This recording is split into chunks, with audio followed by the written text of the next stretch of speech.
I'm here with Mike Donovan from Dobbins to do the catering here in Shelbourne Park. Mike, how are the preparations coming along for tonight and the final? Very, very well. It's been building up now for the last number of weeks. It's going to build to a crescendo, obviously, on the night. An enormous amount of work has to go into this to make it the best night of the year, really, for Shelbourne Park. Of course.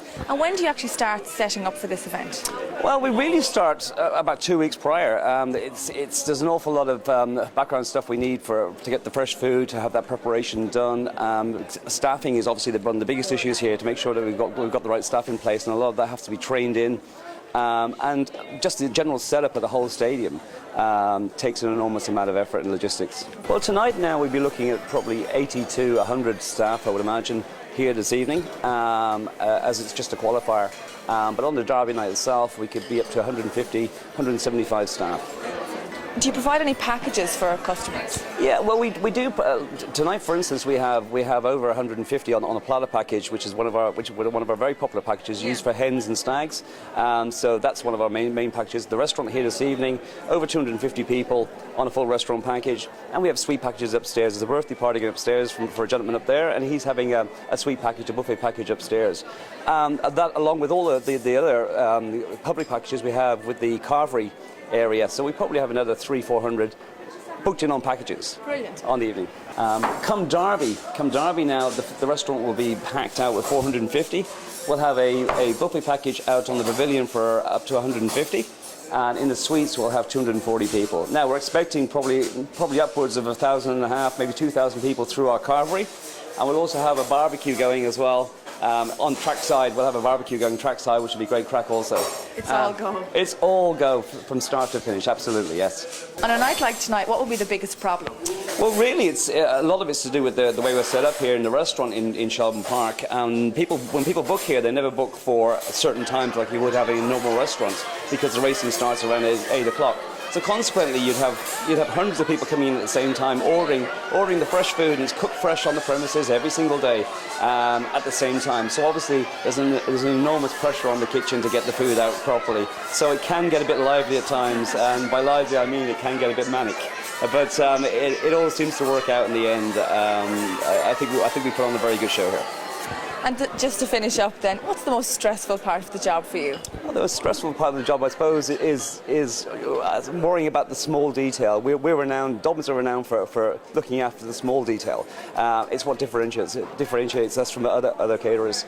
And I suppose it's just the flowers, or or all the staff uniforms pressed enough, and all those kind of things, so it's all the small detail that really has to go in to make the night a great success. Graeme led all the way tonight, winning in a time of 29.69. You must have been delighted with that. Very pleased. Obviously, it's a tough heat. He likes to go across to the rail at the first bend, and he's far enough up. The fall come in a bit and crowded the inside, so he made the bend, and then that gave him a little bit of advantage into the third. He's had some tough races with Ballymat Vic before, and Vic's managed to get up his inside at the third, but tonight we made the third, so we're there for another week and enjoying ourselves. Good stuff. And he holds a track record in Clonmel. He does, yeah. Been a very good dog for us, very consistent, seems to be running very well at the moment. Keep our fingers crossed. Good. And Bert Allen owns this dog. Was he here to watch him winning tonight? No, I'm sure he'll be over next week, and perhaps he'll bring some luck with him. Hopefully so. Hopefully we'll see him in the final. Yeah. Liam, it's been a week of mixed emotions. The dog winning very impressively last week, and then unfortunately getting injured. Yeah, look, he had a mishap last Monday, and he got 5 stitches in his toe. It's a tough week, up to today we were nearly going to pull him out, Okay. And I just felt that maybe he could have done another injury, running with an injury like that, but we stitched it. Fair play to my local vet, he did a good job on it, and it's full speed ahead again for next week. Good. And were you happy with his run tonight? Well, it's very hard to base his run tonight because the dog wasn't off the lead, and he was Aidan Denton to the vet all week, so he had a rough week himself as well. He had no rest like myself, but so I didn't see that. I think there was a bit of interference at the first spin, but I didn't see the video since. But look, I'm just delighted to be there, and we have a chance now. I'm not saying he's going to be okay, but at least we can go back and we have a week to play with again. So look, we just. And what's the plan going to be for this week in the lead up to the final? Well, tomorrow morning he's going back to the vet, and he's going to give his verdict whether he's, he has stitches. So the biggest fear was that the stitches would open, and if the stitches open tonight, that was the injury. So as of now, I haven't really examined it thoroughly yet, but it's really, I'm hoping that the stitch is held, and if the stitch is held, we have a chance. If not, I think we're in trouble. That's it. And I'm guessing that you're pretty tired, the long drive up, and I hear you were partying till all hours last night at your son's wedding. I think I was the last to go to bed, and look, it was a rough drive up, I'll tell that much, but I think it's going to be much easier to get back down now, the fact that he's qualified. And yeah, it was a rough week all around because we were here, there and everywhere, but listen, God is good, we're still there. Well, fingers crossed he'll be okay for next weekend. Thanks a minute for that. Cheers. Graeme, Hawaii Kinsale is the youngest dog in the competition. He looks like he's going to be a stayer. Well, I don't know if he's going to get a stayer, but probably get 5.75, maybe a bit further. But we're very happy with what he's doing at the moment. You know, put him in the Derby as a pup just to really school him, and he's had nice draws and probably some of the easier quarterfinals and things like that, and that's what you need. And he's coming on nicely. He just seems to be improving a little bit and stepping up to the mark each week, so delighted with him. And what will you do to prepare him now this week for the final next weekend, or the semi-final next weekend? The same as we done last week. Well, the very best of luck next weekend. Thank you very much. I'm here with Sean Mullins, the breeder of Carrow Gareth. Sean, you must have been delighted with your performance tonight. Absolutely thrilled, absolutely thrilled. It's a dream come true. Of course. And you bred this dog. Tell me a bit about her pedigree. I did. We were lucky enough a few years ago, PJ Fahey, a great friend of ours, gave us a dog and a bitch by Tyre Ted out of Tyre Marisa. And this bitch never raced. Her brother raced and won a few races.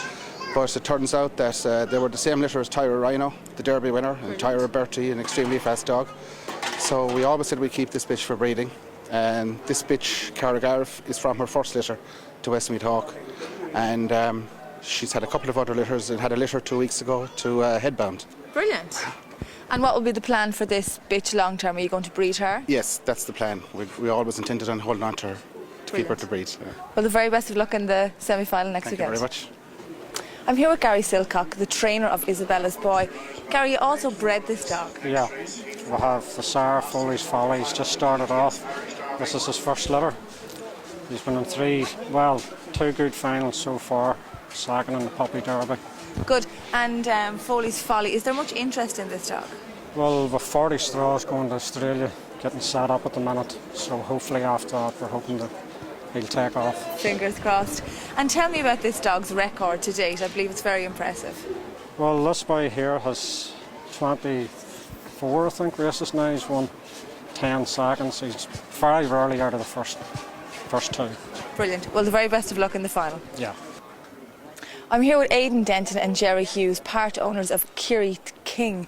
Is that the correct pronunciation of it? No, the correct pronunciation is Kirit King. Where did the name come from? It's an address where I used to live as a Townsend near Galbally in Enniscorthy. Very good. And who else is in the syndicate with you? Gerry here beside me, Pat, Jonathan and AP Mackay. Oh, very good. And will AP be over for the final? Yeah. For the semi-final next weekend? Well, hopefully we get to the final and maybe we come over for that. Very good. And how did Pat eventually convince you to actually sell him a share in the dog? Well, I call it pestered. Okay. We pestered and eventually gave in to him. Very good. And I believe you always had great faith in this dog from his very first trial, I believe, in Enniscorthy. Yeah, he was a fast dog. He was just different and unbelievable. You could never really believe what was going to be on his clocks. He was improving all the time. And tell me a bit about his past runs. Well, in Enniscorthy 28 he won in his first race, which he was trialling a hell of a lot better. He was after being off and wasn't a little bit sick for a while, but every race he was getting stronger and just needed to be on the inside, and when he wasn't there he was getting himself in a bit of bother, and then every time he raced or trialled he always surprised you with what he could do. Aidan owns half of this dog and you own a certain amount of him as well.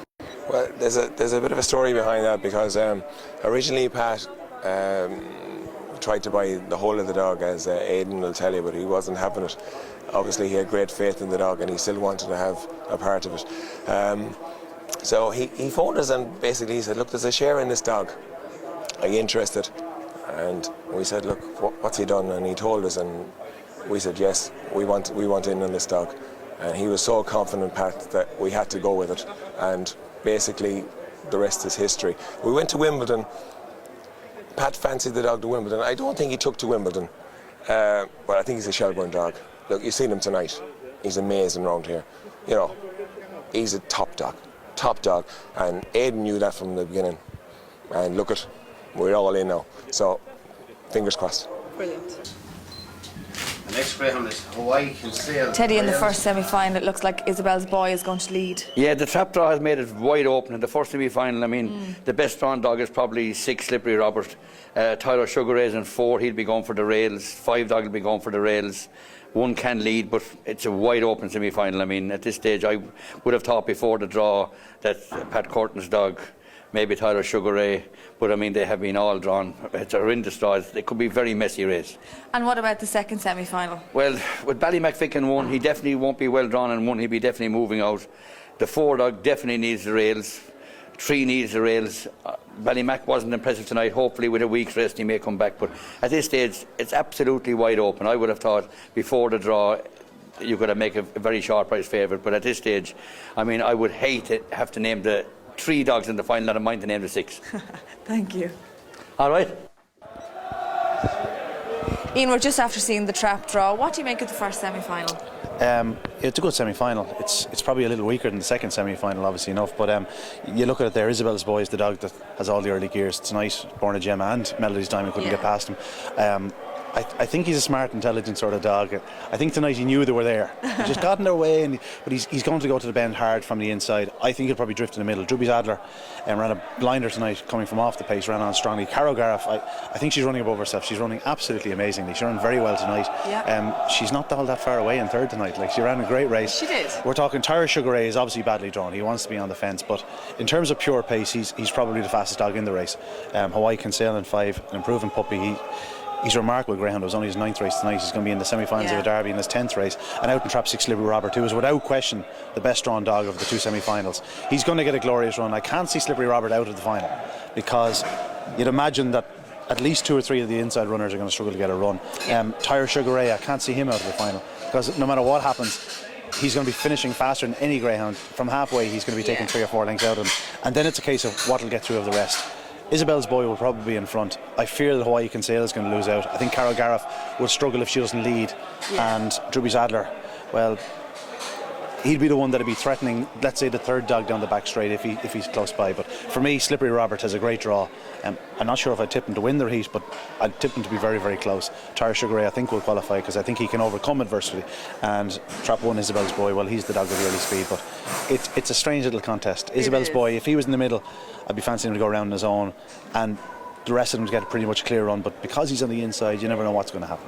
You know? And what about the second semi-final? Well, the second semi-final, I was actually sitting beside Pat Curtin during the draw, and you could hear, as each name came out, trap 1, trap 2, trap 3, I could hear, oh jeez, oh no, he's out in 4.